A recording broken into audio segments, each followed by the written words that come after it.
여러분, did you see the movie K-pop Demon Hunters? It is taking Hollywood by storm.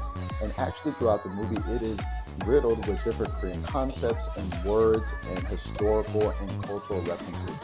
In this video, I'm going to go over a few of those. First, do you remember Jinu and his boy band? What was the name of the band? Saja Boys. Saja Boys. And then also, whenever you would see them, there would be an emblem that goes along with them. And that emblem would be a lion. So actually in Korean, Saja means lion. Now, there's a play on words here, a very creative and excellent play on words. Saja can also mean messenger, but think of like a king and how a king will have a messenger. You might call them an emissary or an envoy, something like that. In addition, in front of the word saja, if you add two more characters, 저승, that word, 저승 사자, becomes what we would call in English Grim Reaper. 저승 is a combination of 저, meaning that over there, like 저기, and 승, which means life. When you put 저승 together, it means that life, but more correctly, it means the other world, like the world over there, or in other words, the world of the dead. 저승 사자 together means messenger of the world of the dead, or how we would say in English, the Grim Reaper. Now, with this, you can kind of see the correlation. Although Jinu and his gang weren't Grim Reapers per se, you see the correlation between that word, the name of the band, and death, and that whole concept of the other world. Next, I'm going to explain about Hima. If you remember, Hima was this big mountain antagonist, kind of fire-breathing mountain in the movie. And Hima was played by none other than Lee Byung-hun. If you don't know who he is, check out some of his other movies. He's fantastic. Hima by itself, I don't believe, someone correct me if I'm wrong, is a Korean word.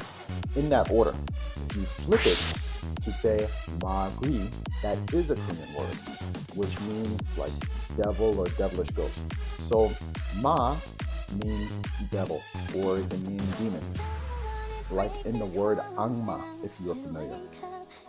He means ghost, as in the word 귀신, if you're familiar with that word.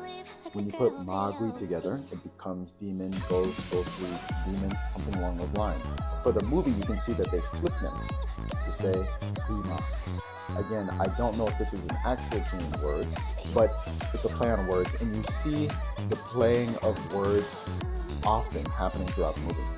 Next, do you remember when Jinu first sent a letter to Rumi? What did it say? 만날래? 만날래?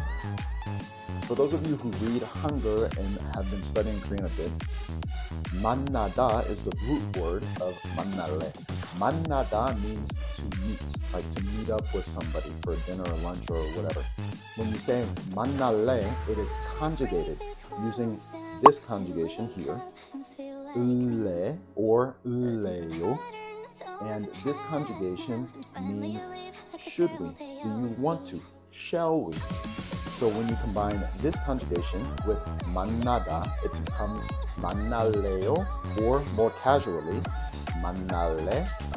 So go ahead and use that with someone you know. And finally, the last thing I'm going to be speaking about is the Haniwon. Haniwon is a Korean naturopath, an herbalist that might also, in addition to working with herbs, work with acupuncture and some other natural holistic methods. If you remember, in the movie, Rumi and the gang went to see a Korean doctor.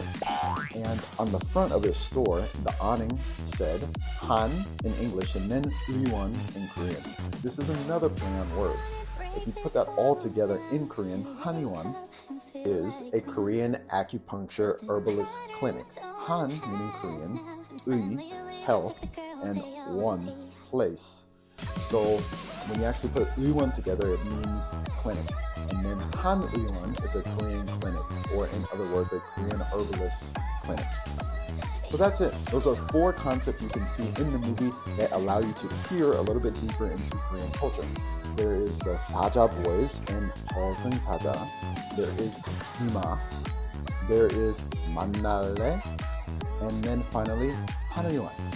All right, so I will see you all in the next video with more.